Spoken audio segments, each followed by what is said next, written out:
Hey YouTube. So it's a bright sunny Sunday and I don't know. Anyway, I decided to make a video on some of the tools, and I don't want to get into tool reviews because I really don't like them, but I do some anyway, especially if it's a good thing where I can pass on some information. But I just want to show you some things that I bought over the years and how they lasted. So since I have everything put inside for the winter, I'm a little cluttered here. But here's the main thing. I'm talking about what's underneath these cables, which is this engine stand or engine jack that you lift stuff up with. It's a little crane. I think it's a 1-ton crane. I bought this crane here. I'm really sorry that you can't see it. I usually keep it inside my garage, but my garage is filled as well with stuff. But I bought this crane, I don't know, I want to say sometime in the early 1980s. I was rebuilding some motors and cars and trucks and stuff, so I needed something to pick them up with. And you know, when you buy something like this, it's made out of steel, it's welded together, and the only moving part on it is the ram. Now the ram leaked oil from the day I bought it, and here's the story with this thing. I don't know if you guys remember this, but there was a time when and I don't know if they had this all over the country, but in Pennsylvania here, there were these little shows that they would have, tool shows in like fire companies and stuff, and I guess it was to help the fire company, and I'm not against that. So I used to go to these tool stores, or tool shows, and this was before they had Harbor Freight's stores. But you know that the tool shows were the precursors to Harbor Freight stores, because everything they had was made in China.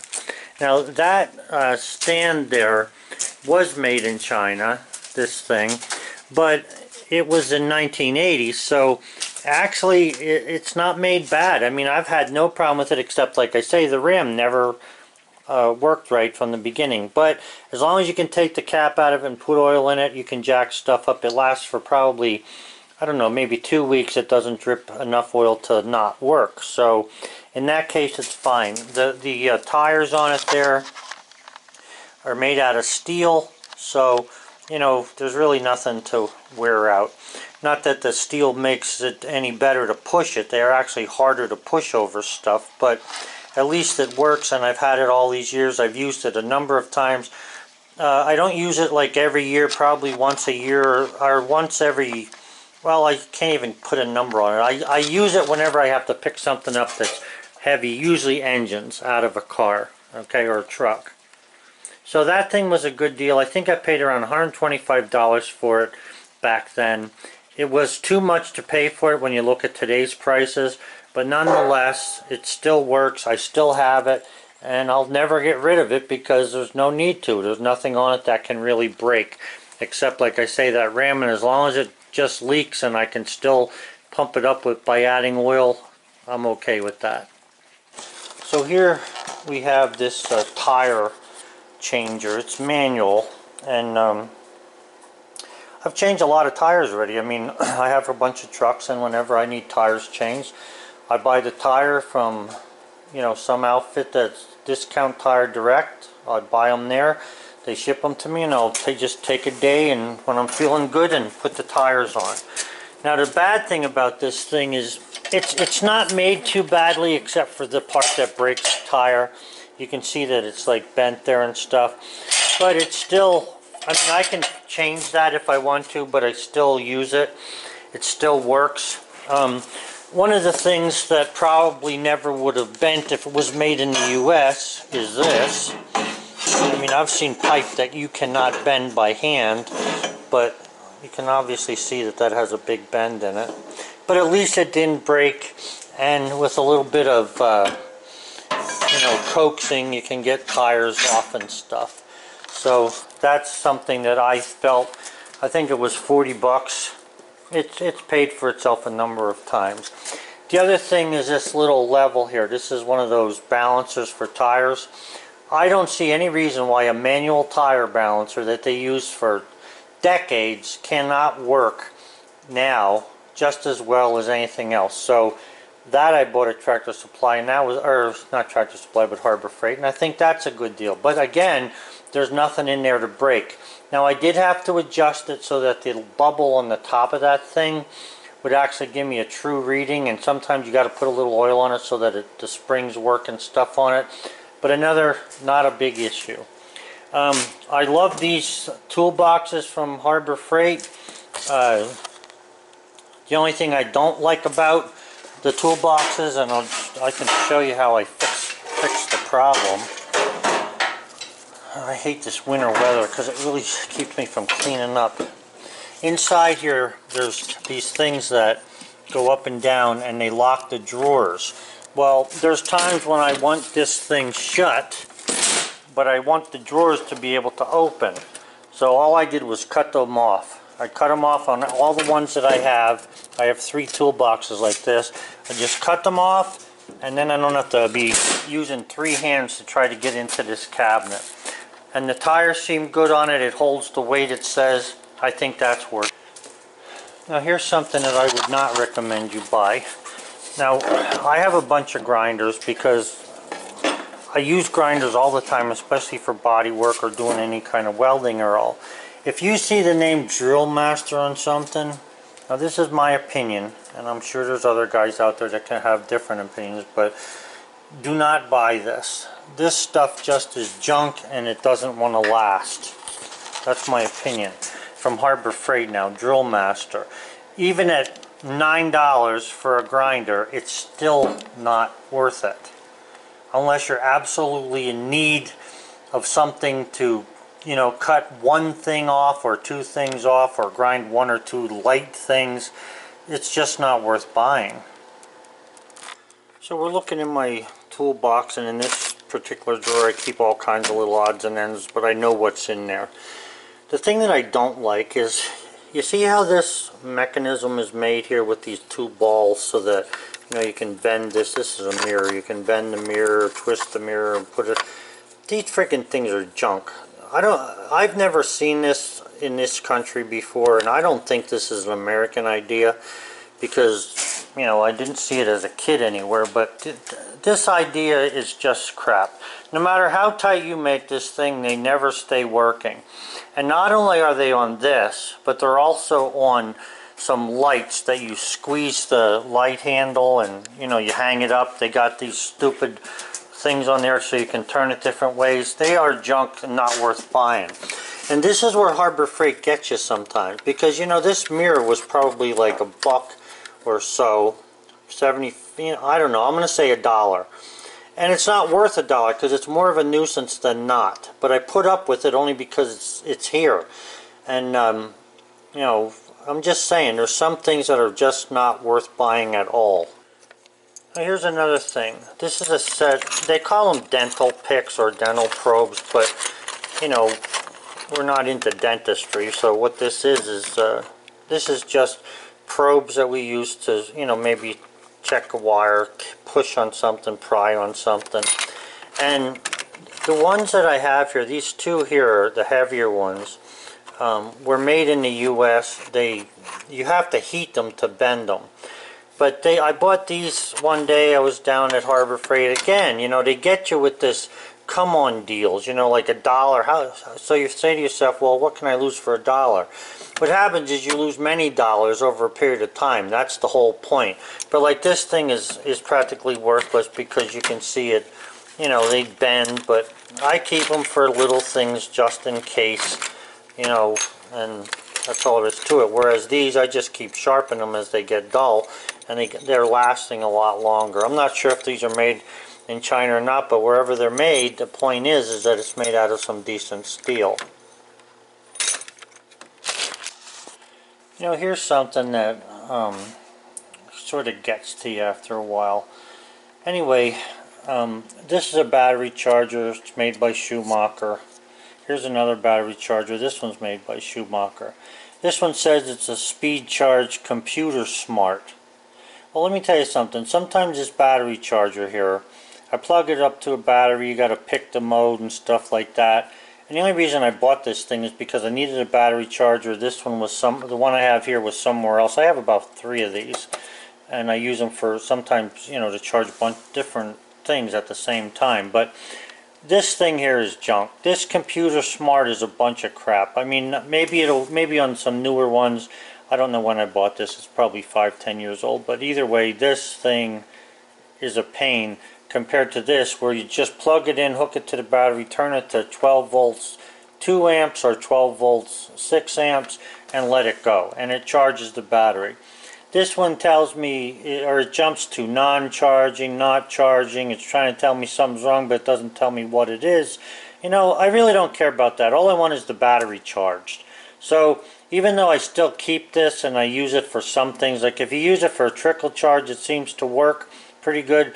But if you use it for anything above the 2 amps, it doesn't seem to work too good. And that's been since new. So it's not like, you know, it's changed anything. But I'm just saying, these are things that are, I'm assuming this is made in the US. I don't even know. Alright, so as it turns out, the one that works better, it says is made in Mexico. The one that doesn't work too hot is made in China. So, you know, I don't know. I'm just saying. So this one was a waste of my money. This little thing that don't have all the options and all the smart technology apparently works much better from my view. So then here's another one of these things. Okay, you got 3 funnels in a pack. I think it's like $1 or $3 or whatever. So okay, I need some funnels. I buy a funnel. This friggin' funnel, I've been using it for years, but it's a pain because it keeps tearing. You can see where I welded it here with some polypropylene or whatever it's called. I forget the name of it, but you know, it just keeps cracking on me. And this is a thing made in China. I remember with my dad would buy these galvanized funnels, and yeah, they may have dripped a little out the neck depending upon, you know, how long you had it and what all you did to it. But at least they were usable. I mean, this thing here is borderline usable, but it's one of those things that are so cheap that when you buy it, you're thinking, well, what's a couple of dollars? You know, $2, I'll take that. And it's $2 to buy it, and it's $15 worth of headache. I got to get rid of that one of these days, just as soon as I can find an American one that won't break. This is another one of those things. You know, this is a pair of scissors, right? When I was a kid, here we go again. When I was a kid, my mom had a pair of freaking scissors that were made out of metal, right? Now, I don't remember what they were. I know they were made in the US because I never saw nothing that they had when I was a kid that said made in China. If it was made in Japan, they didn't even like it. But anyway, got this pair of scissors. They're down at Harbor Freight. Look at the freaking handles on this. What do you call that? Really, I mean, what do you call that? The handles aren't worth anything. You know, you try and cut something with it, it barely cuts paper, but they were cheap. And sometimes they're free. I know a bunch of these buttons have fallen off, a couple of these I've had. And my wife keeps picking these up when we go to Harbor Freight because they're cheap and because the pair she bought the last time didn't work, and she's thinking, well, sooner or later they're going to work. Well, they never really do work. And unless you're only cutting paper, they're not worth the money. So all these little attachments on here to grab stuff and everything, and bottle openers, it's just a come on. It's like a joke. I think that's supposed to be a screwdriver tip there. So this is where, again, you spend $1 here, $1 there, and the next thing you know, over time you're out $500–600 and you have nothing but junk. Here's another thing. My wife is like in love with these things. Every year I get one of these in a Christmas stocking, and I tell her, you know, not to get them, but this one's made in China. Now, this light, well, I guess it doesn't work. And the reason for that is because it's made with these batteries that they make in China. I swear they last you for 2 hours if you're lucky, and that's the end of it. So no matter what you buy or how much you pay for these things, you always have to go and buy Duracell batteries or they're not going to work. And even then, the guts of them are made so bad that sometimes they rust before you actually get to use them. Same thing with a lot of the flashlights you get from Harbor Freight. Here's one of those flashlights that you get for free. Okay, obviously it doesn't work. And the reason it's so dirty on the front there and stuff is because I throw it in the toolbox and I never use it. Because it's not worth using. Unless you take it apart and you have to put batteries in it that are worth more than the flashlight in order to get it to work. Not totally bad, but you know, not the greatest thing either. I mean, I don't know who come up with this hook. I could have come up with a better idea than this. I think Bullseye could have. But anyway, I'm not picking on everything. I'm just saying the magnet doesn't really hold unless you're, you know, don't give any tension to it or don't bump it. Then the magnet might hold. So, it doesn't work. But I have flashlights that have ever-ready batteries in, like in my glove compartment of my truck, that I don't use from year to year. The batteries have like a 10-year shelf life, so they still work when I go after them. But, you know, these batteries that come from overseas are worthless in my opinion. So anyway, I'm going to show you these welders in a minute, but let's go to this DeWalt grinder I have laying here. Okay, so I got this DeWalt grinder. I like this grinder. Let me try and back up here a little. The reason I like this grinder is because I can use this grinder with one hand. I can flip it on and off with one hand. I can cut with one hand. I don't have to be using two hands trying to flip switches and handles and stuff on it to be able to make it work. But even this, now I would say that I put about 300 discs through here. And that's no exaggeration because I have a lot of those discs. There's about 100 of them laying there. The thing is that it runs pretty good and it works pretty good, although the locking mechanism on the thing here is questionable at times. Sometimes the nut flies off because there's a little catch in there that should have been machined better, and it just doesn't quite hold the way it ought to. But I put up with it. And it says here, made in the USA, right? I don't know, but that's a newer tool, so you can't expect much from the new stuff. But here's something here I want to show you. I bought this welder brand new in 1987. There's the date, okay, 87. This welder is 31 years old. It's a 215 volt welder. It's only this WeldPack 100. I've been using this. I must have welded at least 100 cars bodies one way or another with this freaking welder. And I'm not talking about the whole body. I'm talking about patches. Whenever I need this welder works. It's the same thing with this Tombstone stick welder. Whenever I need this welder, these both were made in Ohio, by the way. Whenever I need this welder, this freaking welder works. I bought this thing so long ago, it isn't even funny. This one has a 3-year warranty, it says here, parts and labor. Never had to ever go get it taken care of. There was nothing ever went wrong with it. You know, and sometimes I'll burn these rods right down to the last nub. And everything is still good on it. Here's something I'll show you that this is really a pet peeve of mine. Now, pipe wrenches. This is a rigid pipe wrench, and it's an aluminum wrench because it's so big, you know, because of the weight. But I used to put water services in that had compression fittings or flared fittings, and you needed, you know, good wrenches to be able to tighten the fittings. So anyway, we got this wrench here is made in the US. This Rigid is a good pipe wrench. Rigid makes, at one time, made good stuff. I don't know if they still do, I'm just saying. This thing, I don't know how old this is. I believe my grandfather had this, and then my dad had it. Same thing with this one. Made in the USA. This is a Dunlap. This is a Stilson. You put this pipe wrench on something and you have got a grip on it. Even though the teeth are slightly worn down on this thing over the years, once you set it, you wrap it around a pipe, it grabs. I don't care what kind of pipe you're working with.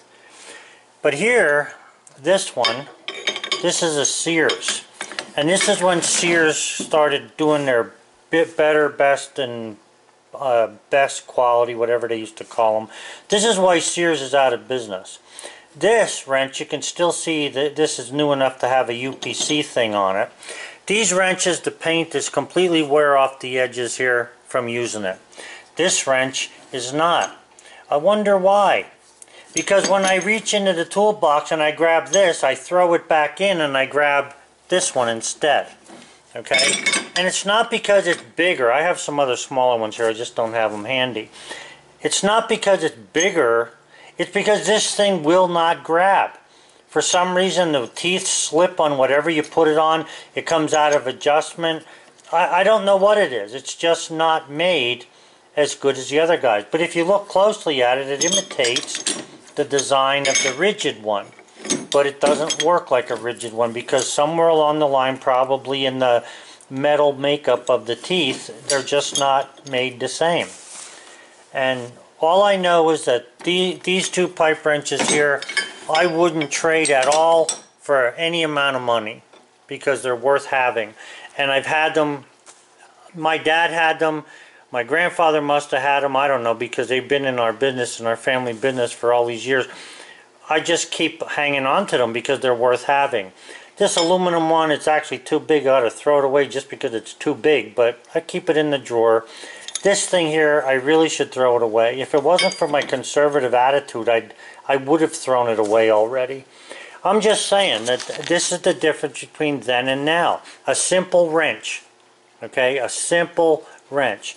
This wrench, I cannot get this thing to bite into stuff when I go to tighten it. Those two wrenches work every time.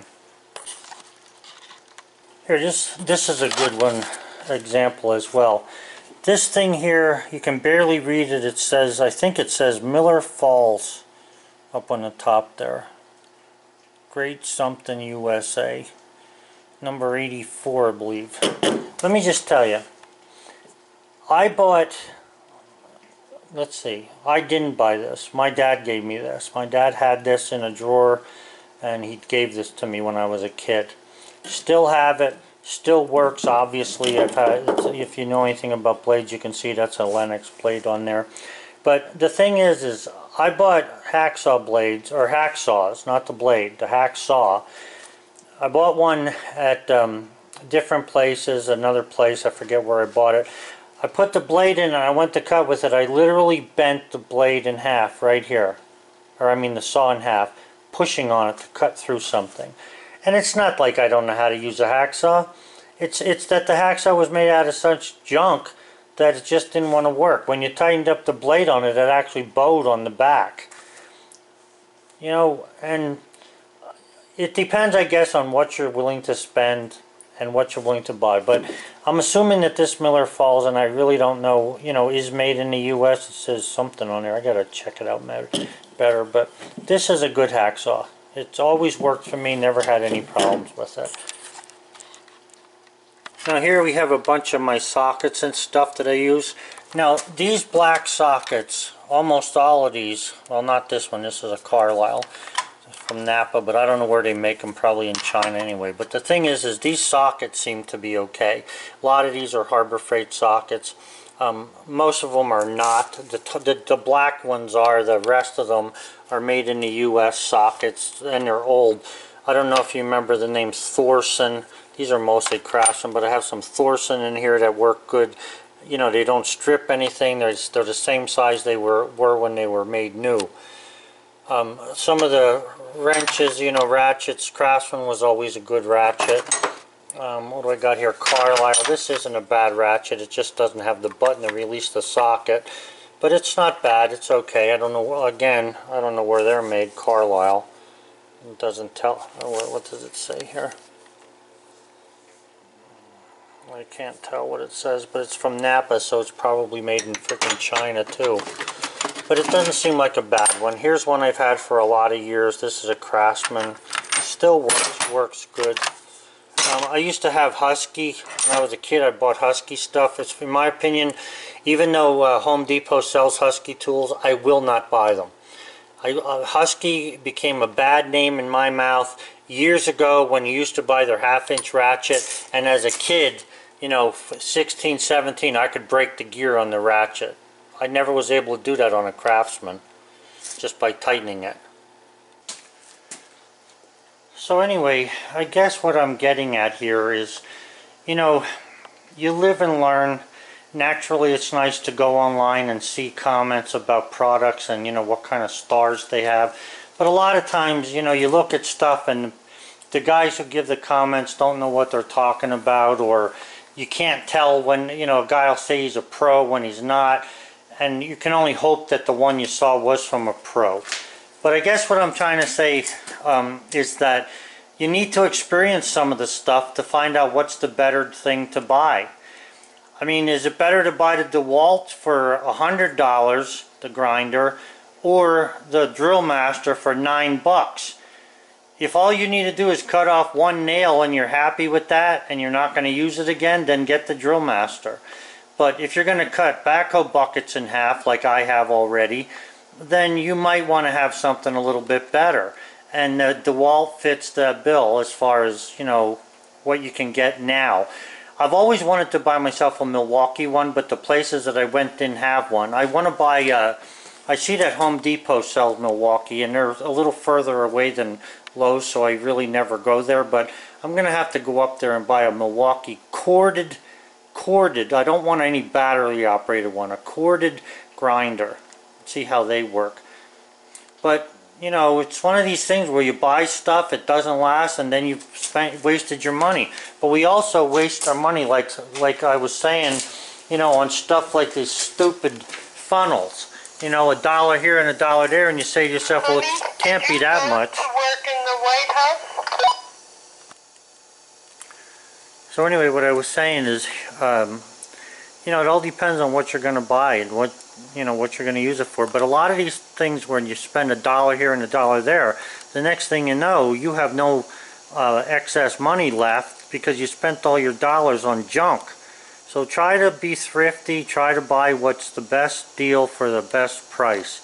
You know, and it's not always the lower price that gets you good stuff. That's a certainty. You know, guys, here's another thing. This is my cell phone. This is what I use. Now, I want you to know that this here is what they call state-of-the-art. Now, you know, state-of-the-art sounds impressive, but what you gotta realize is when somebody says state-of-the-art, they mean that this is the best they could do at this point in time. I don't think you've ever thought of that, or maybe you have, but I haven't until recently. This is the best they could do at the point in time that I bought it. So anyway, in 2000 and let me open this thing up. In 2007, I bought 2 of these, one for me and one for Sally. Okay, and you can see I have 110 minutes on mine, and let's see how many service days. 3,062 service days. I'm not sure what that means exactly. However, what I want to know is, why is it that this phone has the same battery and stuff in it that I had since 2007, but yet if I go to Verizon, and even though I bought this phone in 2007 when I was teaching at the local college, I bought a smartphone so that I could talk to these our wonderful, full of wisdom children about their grades, and I needed a smartphone to be able to send papers back and forth. So, but the thing is why is it that my smartphone battery kept going dead every 6 months, and Verizon would charge me a mere $50 with my service plan to replace it? But this battery's been in this phone since 2007, and in Sally, she has the same phone, and we've never had to replace our batteries. Sometimes I think that Verizon sends signals to the battery in the phone to tell it to die. Anyway, I just thought you'd like to see that. And not only that, this phone is so new and so up to date that if someone wants to talk to me, this will ring. It just knows that they want to talk to me. I find it amazing. You can see I've only got like 1 bar. Now I got no bars where I live, and that's fine with me. I don't have to answer it. I only have it in my pocket because I told my wife I'd call her if anything happened. Yeah, like that's gonna happen. Oh well, I gotta go do a couple chores. I'll talk to you later. I'll tell you one thing I learned about my cell phone. If I park up here by this hemlock tree and I stand on the toolbox of my truck, I can actually call out to somebody. So I think I've anticipated that hemlock trees have something to do with extending the range of your telephone. Just thought you might like to know that information. Here's another joke, guys. I got 1, 2, 3, 4, I don't know, implements for gardening, I guess we could call them. Echo runs every single time. Don't matter what time of the year it is, that leaf blower runs. Still, that freaking weed whacker has cut more grass in the past 2 years than you can shake a stick at. It always starts up. Sears Craftsman, I keep that to remind me to never buy a Craftsman again, because I can't start that. If you look at the bottom there, you can see the difference between the still that was used and that thing's hardly never been used. They're junk. The Cub Cadet from Tractor Supply looks brand new, but it's 4 years old. I get it started once every 2 years. Okay, other than that, it don't start. Looks nice because it doesn't work. More junk. That's what's wrong with this country. You know, and the Germans, they freaking screwed one another by allowing all the immigrants in over there from freaking God knows where, who know nothing about making leaf blowers and freaking chainsaws. So I hope to God that they don't hire them to do that, or we'll all be in the pits.